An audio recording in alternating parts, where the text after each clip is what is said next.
Bonjour tout le monde. Merci beaucoup d'être venus si nombreux. Je me présente. Si ça marche, ça ne marche pas. Je suis Diana Ortega. Je suis développeur back chez Exevia. Et aujourd'hui, je voudrais vous parler sur l'importance d'écrire du code lisible. Cette présentation est un peu interactive. Alors, j'ai besoin de beaucoup de participation de votre partie.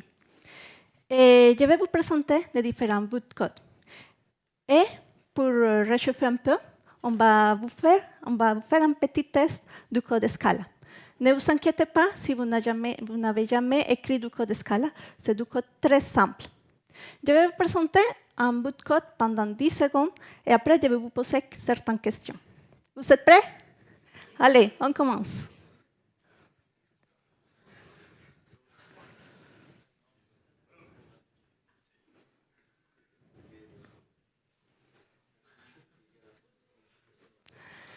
De combien de variables vous vous rappelez de cette code que vous venez de voir? Qui se rappelle d'une variable, qui est d'une seule variable? Qui se rappelle de moins de 6 variables? Qui se rappelle de plus de 11 variables? C'est une question piège parce qu'il n'y a que 11 variables dans cette code. Alors, si vous vous rappelez de 6 variables au moins, cela veut dire que vous êtes des personnes normales et en bonne santé. Et pourquoi ça? Il y a un concept dans la psychologie qui s'appelle les nombres magiques. Et en psychologie, ces nombres magiques, c'est la quantité d'informations que le cerveau peut retenir dans la mémoire à court terme avant de commencer à oublier des choses. C'est 4 plus ou moins 2. C'est pour ça que 6, c'était à peu près la bonne chiffre. Et cette étude a été menée par un psychologue qui s'appelle George Miller en 1956. Il a trouvé que la chiffre était plutôt 7. Et cette paper a été réexaminé en 2012 par Gordon Parker et il a trouvé que c'était plutôt 4. Il y a beaucoup de discussions dans les milieux, pourquoi 7, pourquoi 4, combien de ça. Dans le bout de cette présentation, on va dire que c'est 4. Pour continuer, je vais vous faire un petit code, à nouveau, du code Java. Pareil, si vous n'avez jamais écrit du Java, ne vous inquiétez pas, c'est du code très simple. Vous êtes prêts? On y va.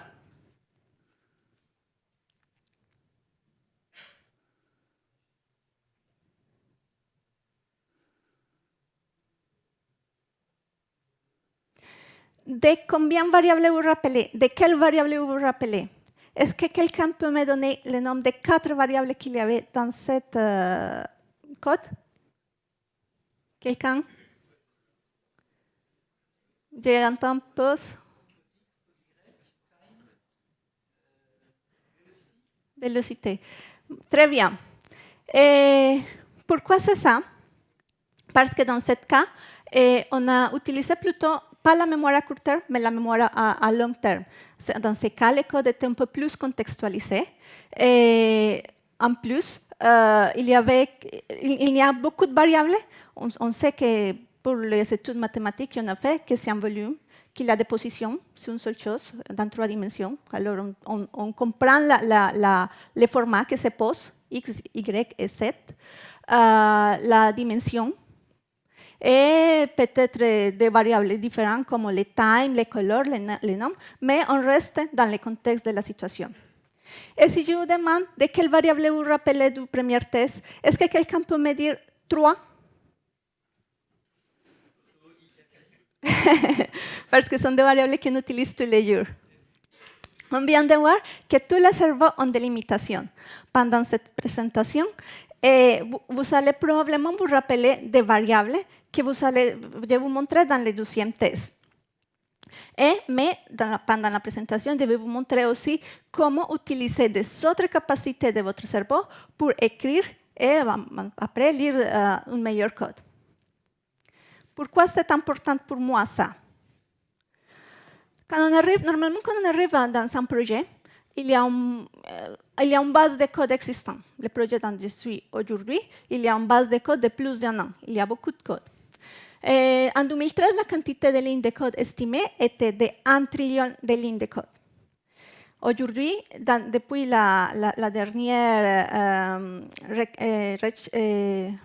recherche de Octoverse, on a trouvé qu'il y avait plus de 96 millions de projets GitHub, parmi lesquels il y a beaucoup de projets open source que je voudrais potentiellement participer.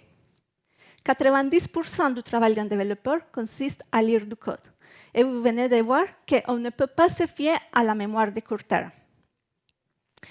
Je vais aborder quelques concepts de la psychologie.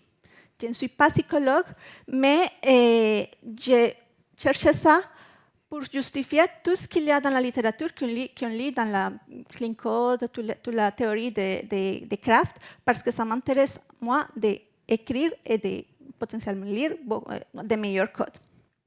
Et pour ça, je vais aborder 3 sujets principaux. Comment activer la mémoire de long terme, comment le cerveau organise l'information qu'il y a, et comment générer des modèles mentaux. Et on va commencer par la mémoire à long terme. Pour commencer, à nouveau, je vais faire un test en code Java. Ça, c'est très simple. C'est sélection multiple. Parmi ces 3 options, quelle est la meilleure option en termes de lisibilité du code?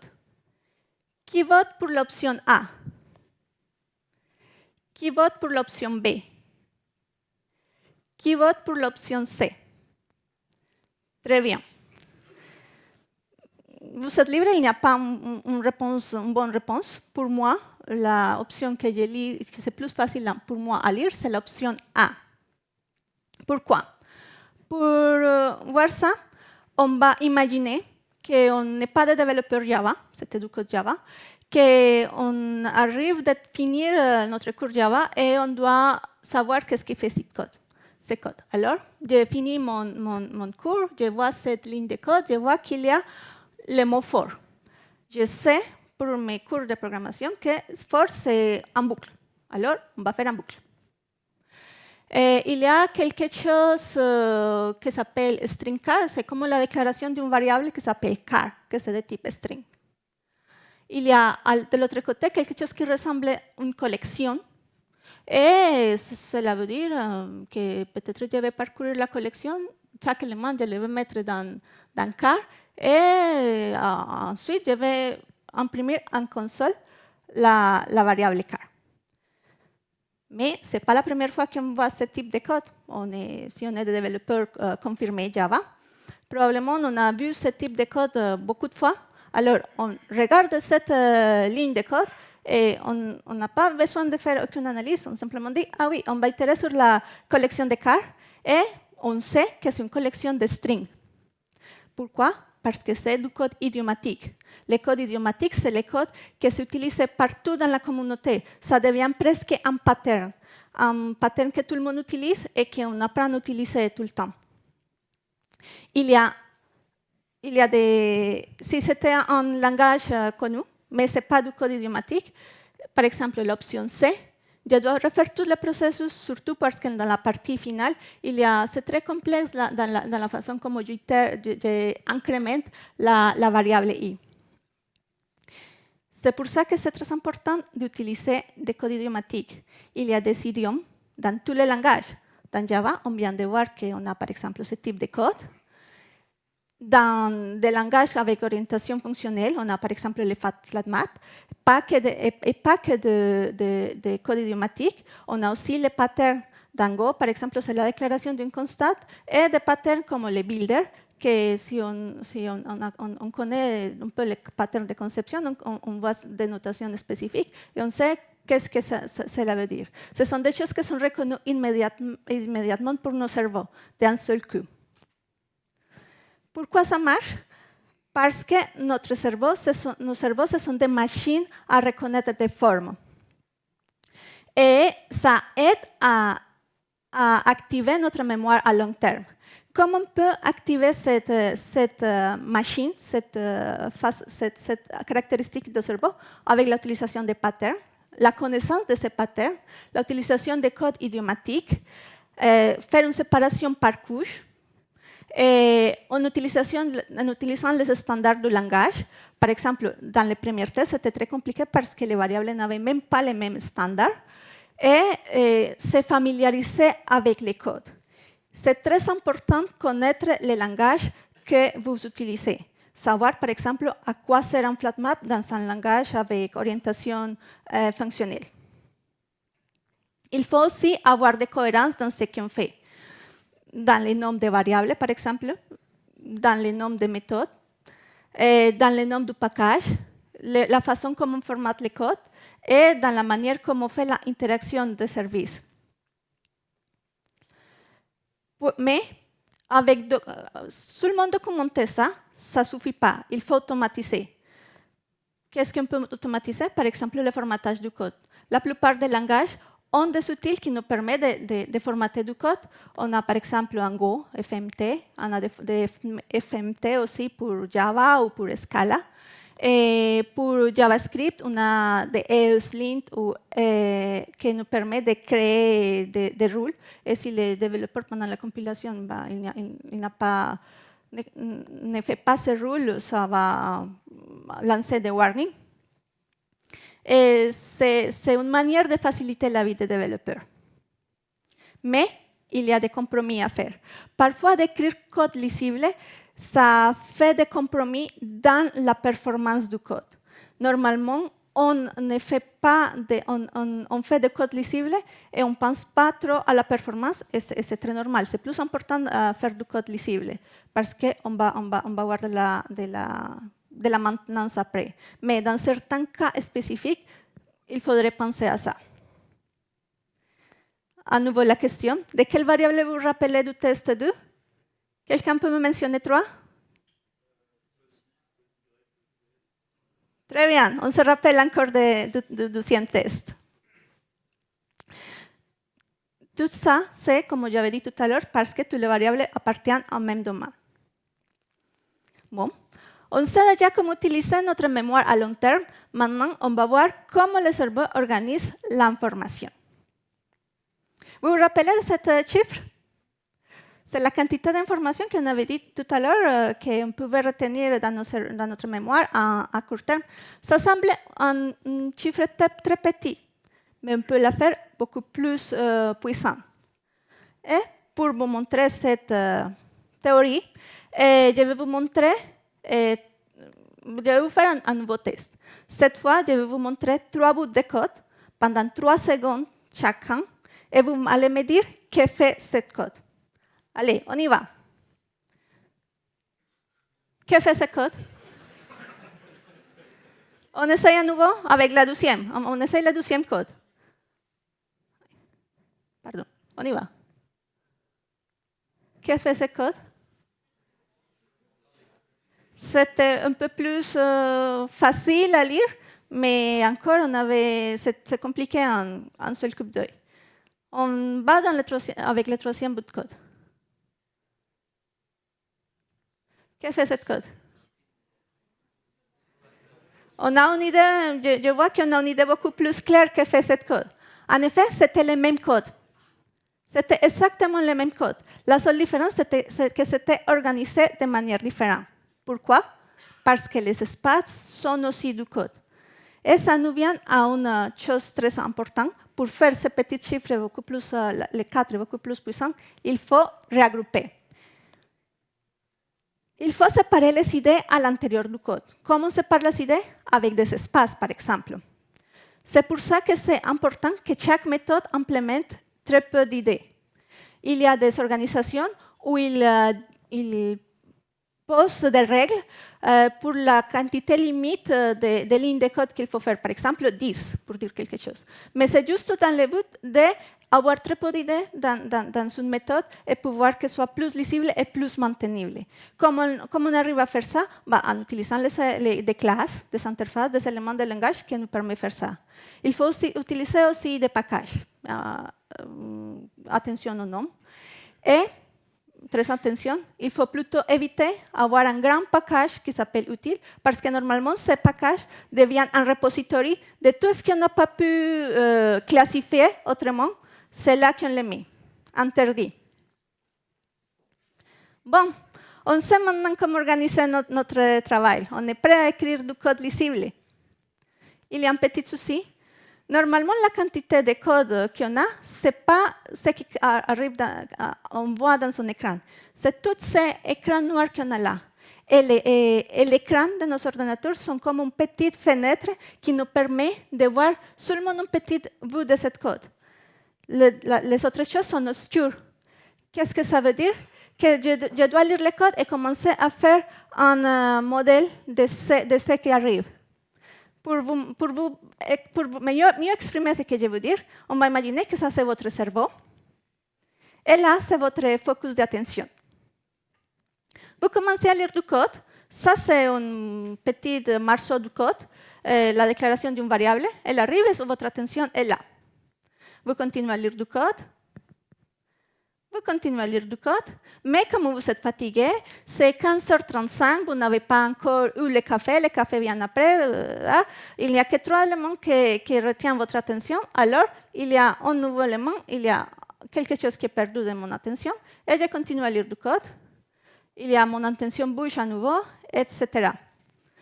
Il y a un appel téléphonique, par exemple, et pouf, tout est disparu. Comment on peut améliorer ça? Bon, il est nécessaire de limiter la dispersion de notre attention. Cela veut dire qu'il faut faire un arbitrage entre la quantité d'interactions de mon code et avoir tout mon code dans un seul endroit. Avoir mon code en longueur ou mon code en profondeur. C'est à nous, développeurs, de trouver les balances. Mais ne vous inquiétez pas. C'est là qu'on arrive au modèle mental. Comment on peut faire pour résoudre ce problème? On peut s'aider des outils. Par exemple, on a un problème, on nous pose un problème. Si c'est un petit problème, on dit, OK, on réfléchit à une solution, on se fait un modèle, probablement dans notre langage préféré. Et ça, c'est un modèle. Ça peut être bon ou pas, c'est pas très important. L'important, c'est que ce soit un modèle fort. Comment c'est un modèle fort? Si on solutionne un problème et il y a de nouveaux besoins qui arrivent et je dois faire aucune modification à mon modèle ou très peu, cela veut dire que c'est un modèle fort.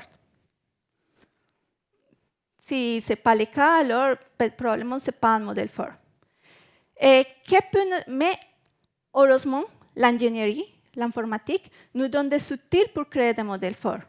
Par exemple, on peut se baser sur des approches existantes pour générer des modèles communs dans tous les métiers, comme le DDD, qui nous permet en plus d'avoir un langage commun entre les choses qui se passent dans les métiers et les choses qu'on va développer.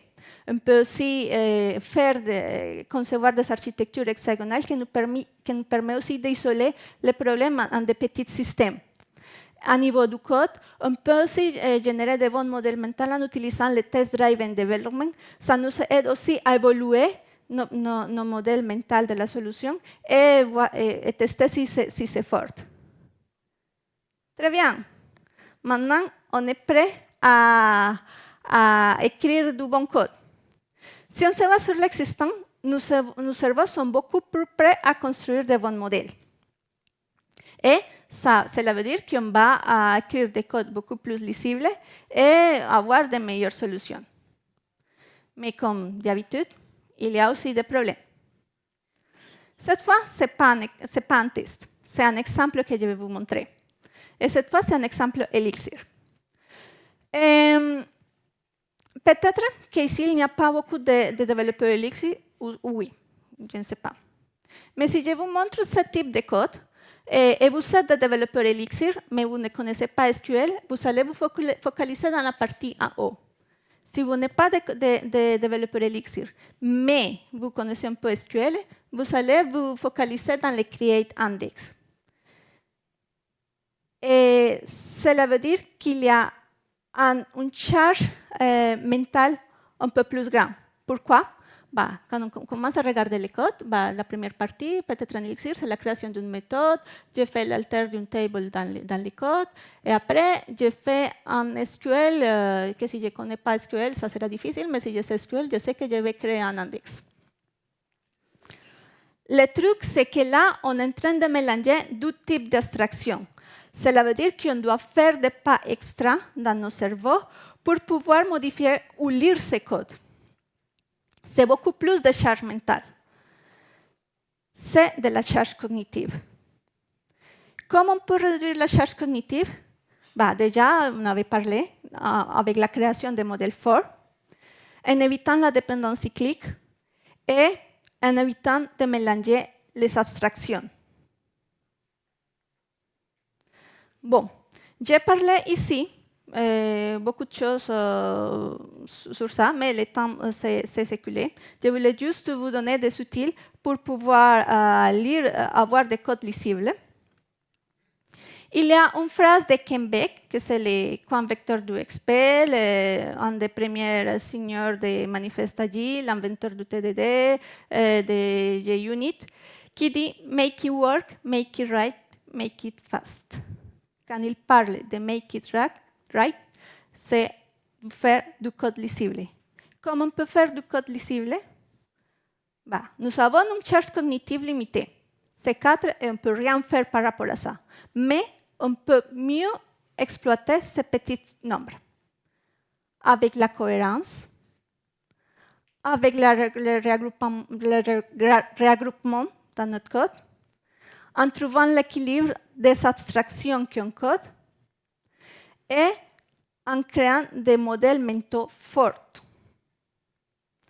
Finalement, il faut analyser et concevoir et refactorer de temps en temps notre code. Finalement, pour fermer cette présentation, je vais vous faire un petit dernier test. De quelle variable vous rappelez du test 2?